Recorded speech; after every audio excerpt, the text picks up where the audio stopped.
En prisrčen pozdrav. Čez slab mesec, sredi novembra, računam, da bo izšla moja nova knjiga. Daje mi naslov Razočarane gospodinje pri seksologu. Torej, moji klinični primeri, ki sem jih imel v tej moji svetovalno-psihoterapevtski praksi v zadnjih 20 letih. Knjiga bo pikantna, zanimiva, tako rekoč prepovedana, seksualna, polna podrobnosti.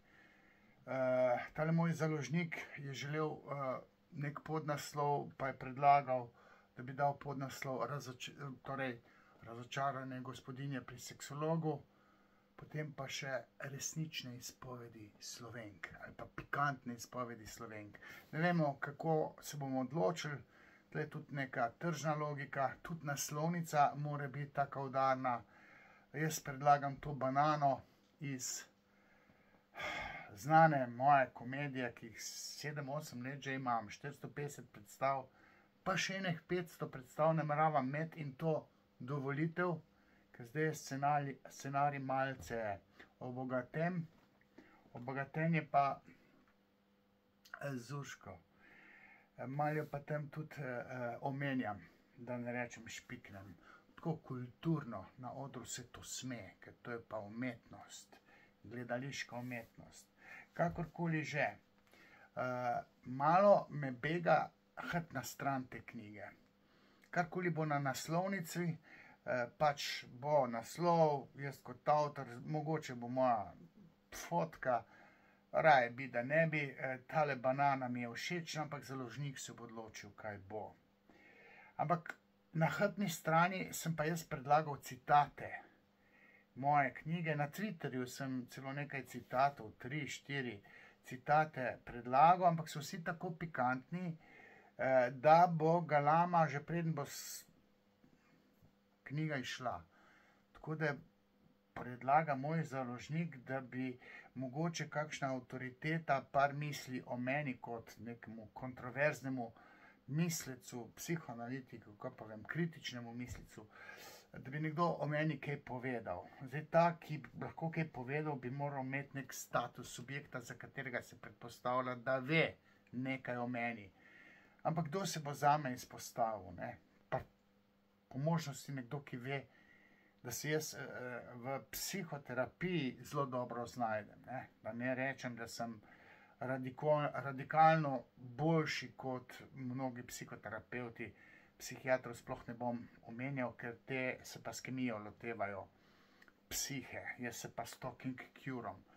Tako da ideja je, da bi spoštovani tisti, ki me poznate, mogoče tisti, ki ste bili deležni mojega znanja, mogoče svetovanja, mogoče ste dlje časa hodili k meni na psihoterapijo, bili mogoče deležni hipnoze,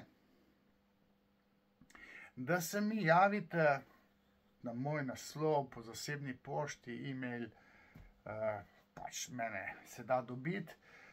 Če bi bili tako anonimno, z nekimi inicialkami, povedati par stavkov o meni. Ne zdaj takih vodepje budala, ampak takih, bi rekel, malce bolj pozitivnih o meni. Ampak tisti, ki me poznate, tisti, ki ste bili deležni mojega znanja. Če se želite anonimno izpostaviti, bi vaših par udarnih stavkov natisnili na hrbtno stran. Zdaj, veste, knjiga je o mojih kliničnih primerih. Zdaj, če bi tlele povedal, kaj vse sem noter dal, to je okrog 30 pacientk, predvsem pacientk, takih, ki so mi dovolile, sem njihove pikantne zgodbe zakodiral, so zelo hiperseksualne. Recimo ena prva pacientka, ne vem, 20 let nazaj je že bila pri meni, bila je zelo aseksualna. Ta je v tako rekoč uvodnem poglavju brezmejno seksualnega apetita neke ženske. Ta je hiperseksualka, več je hiperseksualk. Potem ena četrto poglavje, ali katero že, o njej bi se morale organizirati konference. Tako zanimiv je ta njen primer. To opisujem na, ne vem, 20 straneh. Fatalnost spolne zlorabe.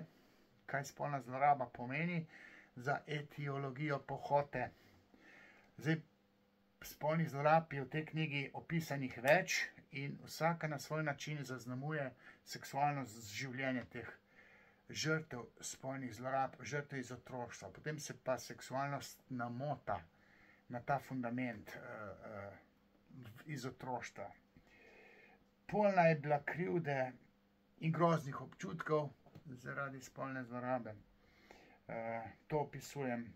Zaradi ljubice je sploh preživel, to je pa moška, neka zgodba moškega, ki je imel fejst aseksualno, da ne rečem pretegnjeno babo, ženo, s pomočjo ljubice je pa preživel.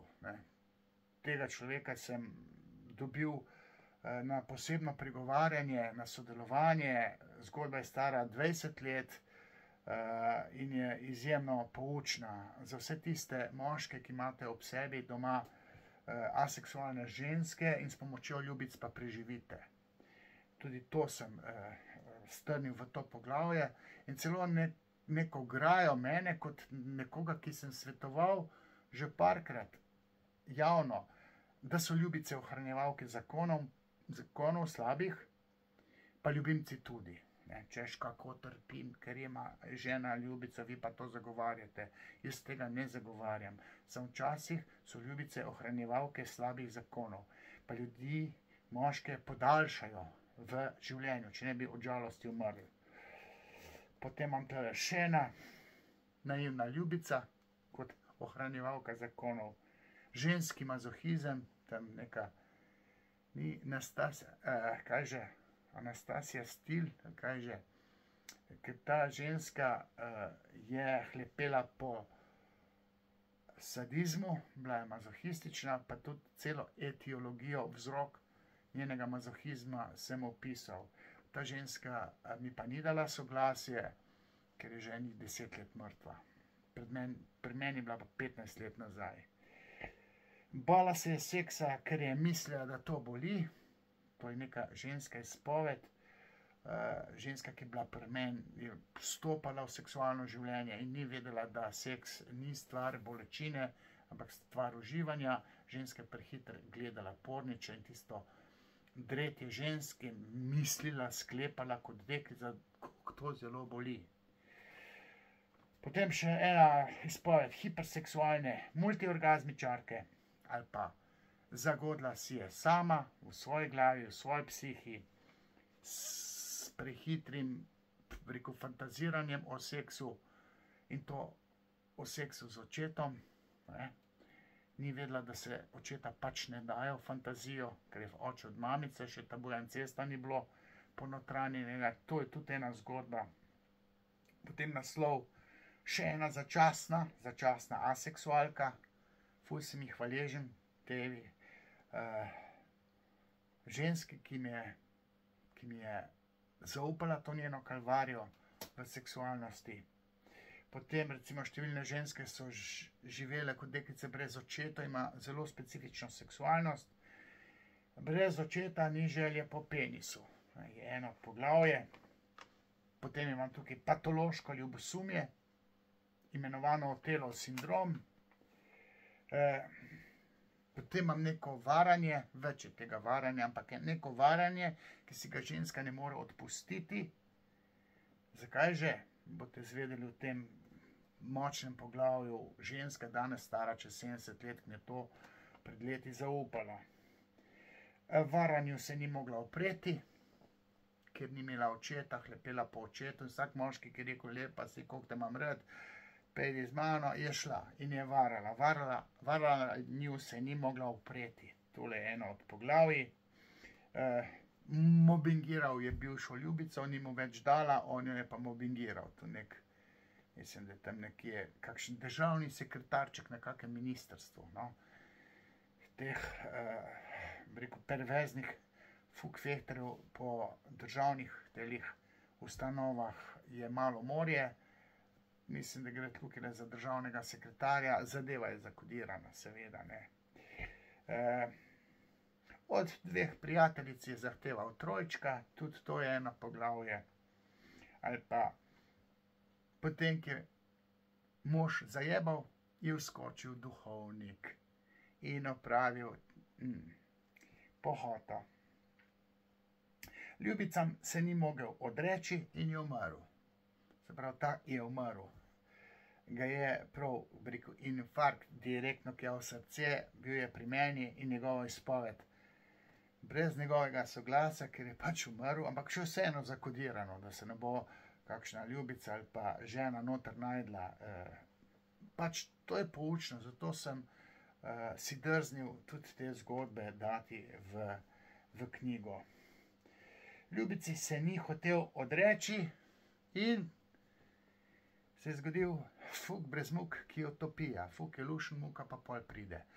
Ta podnaslov v poglavju v knjigi, podnaslov knjige Razočarane gospodinje pri seksologu, fuk brez muk, ki jo topija, založnik prav, da raj ne ta tip podnaslova, pa ga potem nisem dal.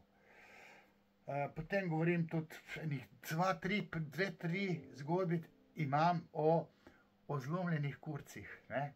Stare že ne vem koliko časa in določene ženske so mi dovolile, da sem za nazaj, ne vem koliko, 20 let, so se mi javile, ko sem iskal te perverzne zgodbe, teh razočaranih Slovenk, gospodinj, pod narekovajih rečeno, in 2-3 zgodbe o teh zlomljenih kurcih so zapisane, ali pa eno je imel pa še zlomljenega, pa pol pa še posrat si je želel na faco, ker je imel zamero do lastnega mame in je potem imel perverzijo, da bi se svoji seksualni partnerici posral na glavo. Evo, spoštovani, tole so bile imena poglavij. Rabil bi par udarnih stavkov tistih,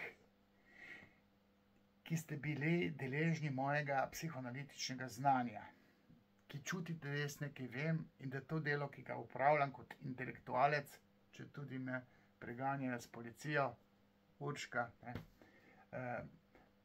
Dajte si razvezati jezik, jaz upravljam mojo moralno dolžnost, dajem svoje znanje v eter.